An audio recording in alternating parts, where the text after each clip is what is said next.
नमस्कार प्यारे साथियों। हम जानते हैं कि नचिकेता जब यम के द्वार पर पहुंचे और वहां 3 दिवस और 3 रात्रि बिना कुछ खाए पिए यमराज की प्रतीक्षा करते रहे, तो यमराज ने वापस लौटने पर नचिकेता को 3 वरदान मांगने को कहा।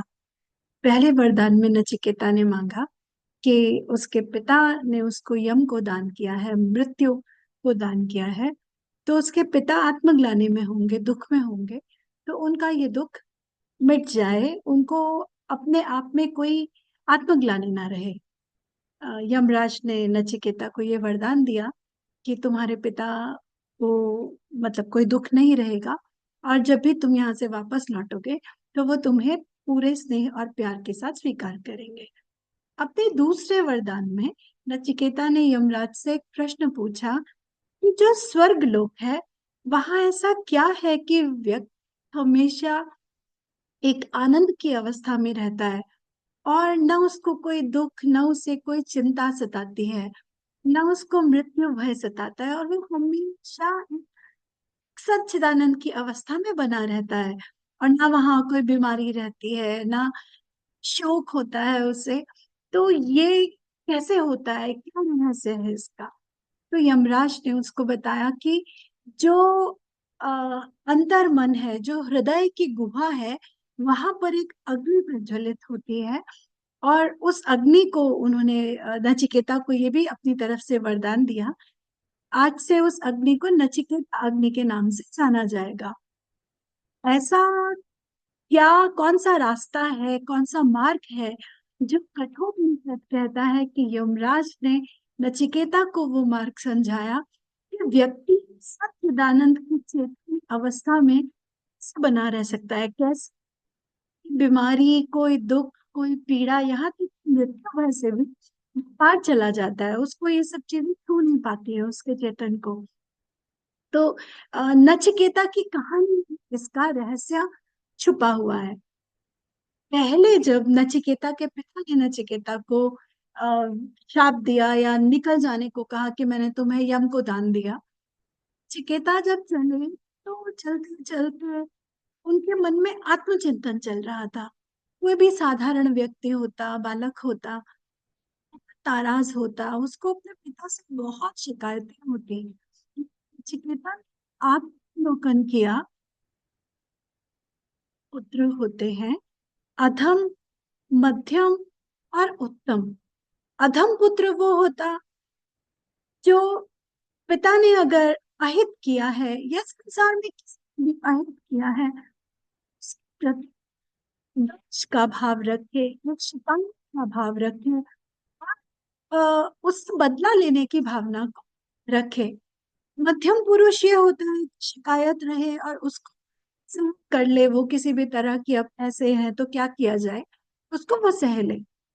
और उत्तम व्यक्ति क्या होता है कि उसने सोचा कि आज तक तो मेरा आचरण हमेशा श्रेष्ठ रहा है, तो पिता मुझे सजा तो दे सकते, ये सजा नहीं, जरूर इसमें मेरा कुछ निश्चित है, जिसलिए ये प्रारब्ध ऐसे बने हैं। पिता ने मुझे यम को दान दे दिया है, और उसको अपने पिता से कोई शिकायत नहीं है, और वो यम के द्वार पर चले आते हैं। अब जब नचिकेता यमराज से पूछते हैं स्वर्ग में रहने का, जो स्वर्ग की चैतन्य अनुभूति है, इसका रहस्य जानने की कोशिश करते हैं, यमराज नचिकेता को श्रेय और प्रेय का मार्ग बताते हैं। यमराज कहते हैं कि ये जो नचिकेता अपने हृदय में प्रज्वलित है, सभी के हृदय में प्रज्वलित है, इसको अगर हम अपने जीवन में श्रेय के मार्ग का चयन करते हैं, तो यह नचिकेता अग्नि पोषित होती है। हमारे मन में हमेशा एक अंतर्द्वंद की अवस्था रहती है, और हमें हमेशा किसी भी चीज के प्रति अपना क्रिया देने के लिए, क्रिया क्रिया देने के दो हमेशा रहते हैं। या तो हम सकारात्मक उसको या नकारात्मक ले सकते हैं। कोई किसी ने अगर बहुत तरक्की की है, तो या तो हम उसकी तरक्की पे बहुत प्रसन्न हो सकते हैं, या फिर जलन भावना से ग्रसित हो सकता है। कुछ मनों अनुकूल किया है तो हम कोई बात नहीं कह करके आगे बढ़ सकते हैं, और उसी को ताने बाने को शिकायतों के बुनते हुए भी रह सकते हैं। पर जो अगर हम बहुत प्रिय दिखने वाले मार्ग को, जो बहुत बहुत बाहर की जिसमें बहुत ज्यादा दिखेगी, ऐसे रास्ते को जो कि प्रियता और इंद्रियों की गति जो बाहर की तरफ है, इसको अगर हम चुनते हैं, बाह्य उपलब्धियां होने के बाद भी आंतरिक उन्नति का रास्ता नहीं खुल पाएगा। लेकिन हम शुद्ध मार्ग का चयन करते हैं, जैसे बदले की भावना में न रह करके अपने कर्मों को करना, इस कंप्लेन एटीट्यूड ना होकर एटीट्यूड होना, आइस करना होकर के रिस्पॉन्सिबिलिटी लेना, दायित्व लेना। आज हमारा जो जीवन है वो हमारे ही चयनों का परिणाम है, जो चयन किए हैं उन्हीं आज हमारा जीवन है, आज हमारे रिश्ते हैं, जो आज हमारे संबंध हैं, वो है आज हम जो चयन करेंगे वही हमारे भविष्य का निर्माण करेगा। तो इस पल में हमें चयन की छूट दी गई है, और ये मनुष्य ही है जिसको ये चयन करने का अधिकार है, और वो अपने चैतन्य से, अपनी जागरूकता से प्रेम मार्ग को छोड़कर श्रेय मार्ग को अपना सकता है। अब जो श्रेय मार्ग है, इसको अपनाने के लिए, आप करने के लिए आ, 3 सीढ़ियों की बात की गई है कि 30 में आप एक ऐसी अवस्था में पहुंच सकते हैं जब इन चरणों की प्रैक्टिस करने से, अभ्यास करने से, चरणों का चिंतन मनन आत्मावलोकन करने से हमारी चेतना, हमारा अंतर्मन इतना शुद्ध हो जाता है कि चारों तरफ अस्तित्व के सौंदर्य की खुशबू महक उठती है। जो पहली सीढ़ी है, पहला जो स्टेप है, वो है ग्रेटिट्यूड का। कोई भी व्यक्ति जो हमसे मिला है, उसने, ऐसा हो ही नहीं सकता है कि हमारे साथ सिर्फ बुरा ही बुरा किया हो, कभी तो उसने बहुत अच्छा भी किया होगा ना। क्या हमने उस अच्छी बात को याद करके, उस आनंद के पल को याद करके, कि हम बहुत खुश हो सकते हैं? ये पृथ्वी है जिसमें हम रहते हैं, जिसमें हम आश्रय दिया है, आधार दिया है, उस पृथ्वी के प्रति हमारा आभार का भाव हो। जल देते हैं, उसके प्रति आभार का भाव हो। जो हमारे माता पिता हैं, उन्होंने हमें जन्म दिया है, पाला पोसा है, अगर वो कोई ऐसा जो हम अनुकूल नहीं है, नहीं, उनका चाहिए, लेकिन जो हमारी क्रिया है वो क्या होनी चाहिए? तो ग्रैटिट्यूड, जितना किया बहुत अच्छा किया, बहुत अच्छा किया। बचपन में हम छोटे थे, हमें पाला पोसा बड़ा किया, हमें अच्छे संस्कार दिए, हमारी हर एक सुविधा का ध्यान रखा, और हमेशा हर हाल में हमें प्रेम से भरकर आशीर्वाद ही तो दिया। ये क्या कम है? बड़ी बात है ये। अगर हम प्रति बहुत आभारी होना सीखें, अगर कोई शिकायत भी मन में उत्पन्न हो रही है, तो हम इस ग्रेटिट्यूड के भाव से उसको काट कर, उसको ओवरकम करके हम भर सकते हैं। ऐसे ही हर रिश्ते के प्रति, भाई बहन है, हो सकता है मन में शिकायत रहती हो कि बड़े होकर बहन बदल गई, भाई बदल गए, रिश्ते बदल गए। बचपन, इतना प्यारा बचपन गुजारा है हमने, वो खेल, वो खुशी, वो उमंग, वो साथ के दिन, वो याद करके कि हम एक आभार के भाव में नहीं बढ़ सकते? जीवन में हमने सुख इनके कारण, इसी तरीके से मित्रों ने हमारे लिए बहुत कुछ किया, और अगर कभी किसी पल कुछ नहीं किया तो हम नाराज हो जाते हैं, उसी पल मैत्री छोड़ देते हैं। वो जो सुखद पल हैं उनको याद करके, उनकी स्मृति को बार बार ला करके ग्रेटिट्यूड के भाव से भर जाए और लेट गो करना सीखें नेगेटिव चीजों को। तो ये है ग्रेटिट्यूड की पहली सीढ़ी। दूसरी सीढ़ी है फॉरगिवनेस, माफ कर देना। सबसे पहले अगर हमें अपने आप से भी शिकायत है तो हम स्वयं को भी माफ करना सीखें। और दूसरों को, अगर किसी से कोई गलती हो गई है, हमारे स्पाउस हैं, हमारे बच्चे हैं, हमारे माता पिता, भाई बहन, पड़ोसी, हम सबको दिल से माफ करना सीखें। तो हम जब हमारा ग्रेटिट्यूड का आधार हो जाता है, गलती के लिए माफ करना भी संभव हो जाता है। ये हम उनके लिए नहीं कर रहे, ये हम अपने लिए कर रहे हैं, क्योंकि हमें हमारी चेतना की शुद्ध अवस्था में पहुंचना है, एक शुद्धि को प्राप्त करना है, मानसिक शांति को, आत्मिक चैतन्य की उन्नति को हमें वो करना है, विकसित करना है। कई बार क्या होता है, हम सुनते हैं ना कि उसने मेरे साथ इतना बुरा किया कि ये बात सीधे मेरे दिल पे लग गई आके, मैं उसके प्रति द्वेष से, नफरत से भर गया। ये भाव कहाँ उठा? हम कहते हैं हमारे दिल को ठेस लग गई, हमारे मन ने इस चीज को पकड़ लिया, मन के रस पर रह गया, बहुत दुखी हो गया। तो ये हमने क्या किया? इस कलसन को हमने कहाँ रखा? ये जो नचिकेता अग्नि प्रज्वलित थी उसके ऊपर हमने जैसे और राख के पर्दे चढ़ा दी और मिट्टी डाल दी। तो हमारी आत्मा का वो प्रकाश, जो आनंद का वो प्रकाश है, वो दबता गया, दबता गया, दबता गया। और जीवन में जितनी शिकायतें, बचपन देखिए ना, दुखों से भरा होता था, खुश बच्चे होते हैं, और धीरे धीरे धीरे धीरे जैसे बड़े हो जाते हैं, आत्म केंद्रित होने लगते हैं, चीजों को नकारना सीख जाते हैं, उनको रिजेक्ट करना सीख जाते हैं, जजमेंटल हो जाते हैं। कई बार जजमेंटल होना जरूरी नहीं है जीवन में, एक्सेप्टेंस बहुत जरूरी है।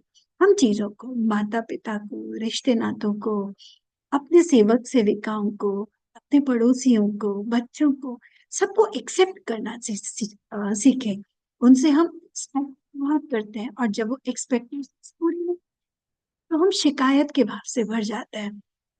तो हम ये एक्सपेक्टेशंस को छोड़कर एक्सेप्टेंस के मूड में, स्वीकार करने के मूड में आए। हम उनकी अच्छाइयों के लिए उनको प्रेज करना सीखें, उनकी तारीफ करना सीखें, उनको क्रेडिट देना सीखें, उनके आत्मविश्वास को बढ़ाएं, उनकी खुशी को याद करके उत्साह और प्रेम से उनके प्रति भर जाएं। ये होता है ग्रैटिट्यूड। और फॉरगिवनेस, वो अपने सब अपने ही तो है। क्या हुआ अगर किसी ने कुछ वैसा कर दिया जो हमारे मन का नहीं, का सही, उनको फॉरगिव करना सीखें, फॉरगिव कर दें, माफ कर दें। आज तक, बचपन से लेके अब तक, अगर हमें कोई भी व्यक्ति ऐसा याद आता है कि हमारे मन में एक शत्रुता की भावना उसके प्रति आती है, तो हम आंख बंद करके उस व्यक्ति को सामने लाएं और मन ही मन उसको माफ कर दें, उसको माफ कर दें, दिल से निकाल दें वो बात। उसके लिए नहीं, अपनी उन्नति के लिए तो ये करें। तो हम जब फॉरगिव कर देते हैं तो हम अपने मन के उस मैल को हटा देते हैं जो हमारी ही आत्मा के प्रकाश को दबा करके बैठा है, और हम उन दुखों को जीवन भर बांधे चलते हैं। ये जो एक्शन रिएक्शन है, क्रिया प्रतिक्रिया है, कारण है किसी चीज का, फिर उसके प्रति बदले में क्रिया है, कभी तोड़ना होगा, वही तो तोड़ना होगा। तो जो इस बात को सुन रहा है, जो इस बात को समझ पा रहा है, वही उसका इसको तोड़ने का। जो ये नहीं जानता वो ये नहीं कर सकता। आप आजमा के देखिएगा, आप इस बात को जानते हैं भी इसको आचरण में लाना कितना मुश्किल है। ये जिस समय हम प्रतिक्रिया कर रहे हैं, उस समय इस बात को याद रखना कितना मुश्किल है। लेकिन इसको बार बार अगर हम अभ्यास करते हैं, इस दिशा में चिंतन अपना बढ़ाते हैं, अपने इस विचार को हम स्वीकार करते हैं, तब हम प्रयास की तरफ बढ़ते हैं। और फिर यही प्रयास बार बार अगर अभ्यास में आते हैं तो वो हमारी एक आदत का निर्माण कर देते हैं, और हमारा ऑरा, हमारा प्रभा मंडल सा होने लगता है कि वही जो आपके शत्रु होते हैं, आपके प्रति वैर भावना रखते हैं, अब वो आपसे मिल करके आनंदित होते हैं। सारी जो कंफ्यूजन्स हैं, जो एक दूसरे से शिकायतें हैं, सब मिट जाती है। और पहली सीढ़ी हमने बात की ग्रैटिट्यूड की, आभार व्यक्त करने की, धन्यवाद देने की। दूसरी हमने बात की क्षमा कर देने की। अगर हमने किसी के साथ कुछ गलत किया है तो हम आग बन करके उस व्यक्ति से माफी मांग लें। और अगर हमें ऐसा याद आता है कि किसी ने हमारे साथ गलत किया है तो हम इमेजिन करके अपने दिल से उस व्यक्ति को माफ कर दें, और इस गांठ को अपने हृदय में ना रखें। इस राग को, इस मिट्टी को, इस बोझ को अपने दिल पर न रखें। अपने दिल से इसको निकालने का प्रयत्न करें और अभ्यास कर करके हम इसको निकाल दें फॉरगिव करने के लिए। इसके बाद जो तीसरी सीढ़ी आती है, सिर्फ आभार काफी नहीं, सिर्फ माफ कर देना काफी नहीं, अब हम अनकंडीशनल लव को स्प्रेड करें। उनके प्रति हम बहुत शुभ की भावना रखें, बहुत प्रेम की भावना रखें। और जब हम बिल्कुल प्रेम से भरकर से व्यक्ति के लिए भी जिसने हमें कष्ट दिया, हमें दुख दिया, उसके प्रति बहुत प्यार उसको भेजें, बहुत प्यार भेजें। न केवल अपने परिवार को, अपने बच्चों को, अपने भाई बहन को, बल्कि अपने नेबर्स को, अपनी कॉलोनी को, अपनी सिटी को, पूरी ह्यूमैनिटी को बहुत प्यार भेजें। ह्यूमैनिटी से आगे हर एक जीव को, जंतु को, पूरी प्रकृति को, पूरे ब्रह्मांड को हम एक प्रेम की ऊर्जा से भरते हैं। तो जब ये लव एनर्जी हम स्पेंड करते हैं तो ये एनर्जी सी एनर्जी पर वाइब्रेट करती है जो साक्षात परमात्मा सच्चिदानंद की ऊर्जा है। तो देखिए ना, हम खुद को अनजाने ही अपने व्यवहार से, उस सत्य तक पहुंचने की पात्रता से दूर कर लेते हैं। और आपको पता है, कई सारी जो बीमारियां हैं, डिजीजेस हैं, उनका कारण ये हमारी गलत प्रतिक्रियाएं ही है। ये जो हमने अपने दिल में बोझ जमा करके रखे हैं ना, यही हमारे हार्मोनल सिक्रीशंस को बहुत नेगेटिवली इफेक्ट करते हैं। और जैसे ही ये हम पॉजिटिव करने लगते हैं तो धीरे धीरे धीरे धीरे हार्मोन्स भी बैलेंस में आने शुरू हो जाते हैं। कई बीमारियां अपने आप भाग जाती है। और जब हम उस ऊर्जा पे पहुंचते हैं, ये प्रेय और श्रेय का मान, और ये जो तीन सीढ़ियां जो हमने यमराज ने नचिकेता को बताई, ये अग्नि विद्या के माध्यम से अपने अंदर के इस शुभ अग्नि को, शुचिताग्नि को प्रज्वलित करना, नचिकेताग्नि को प्रज्वलित करना। अब जब पूरा पूरा जीवन जब प्रेममय हो जाता है, तब बात आती है तीसरे प्रश्न की कि आत्मा क्या। अब पूरा बैलेंस है, अब संसार डिस्टर्ब नहीं कर रहा, अब एक स्थिरता है, एक सौंदर्य है जीवन में। अब उस सौंदर्य का मूल क्या। अब व्यक्ति तैयार है उस आत्मा और परमात्मा के सत्य को जानने के लिए, जो नचिकेता का तीसरा प्रश्न था। तो अगर हम ये करते हैं तो जीवन यही स्वर्ग हो जाएगा हमारा। और स्वर्ग कोई फिजिकली कोई दूसरा आयाम थोड़ी ना है, ये चेतन की एक अवस्था है। अगर हम इस चेतन की खूबसूरत अवस्था में रहते हैं तो क्या हम जब स्वप्न में जाएंगे, निद्रा में जाएंगे, तो हमारे क्या स्वप्न दुस्वप्न होंगे। जो हमारे मन की अवस्था होगी, हमारे स्वप्न उन्हीं का तो प्रतिबिंब होता है, उन्हीं का तो आईना होता है। और जब हम स्वप्नों से अपने मनोराज्य को समझ सकते हैं, और वही वैसे ही अगर ये प्राण भी इस देह को त्यागेंगे, मन की एक यही तो अवस्था, यही सौंदर्यपूर्ण अवस्था लेकर के तो आगे बढ़ेंगे। तो जब हम आध्यात्मिक अ, राह पर आगे बढ़ रहे हैं तो ये जीवन को बहुत सौंदर्यपूर्ण करने, सच्चिदानंद की अवस्था में आने की यात्रा है। जो हमने आज बात की कि नचिकेता अग्नि क्या है, उसको किस तरह हम अपने हृदय में प्रज्वलित कर सकते हैं। मेरे साथ जुड़ने के लिए आप सबका बहुत बहुत धन्यवाद। बहुत स्नेह, बहुत नमस्कार, प्रणाम।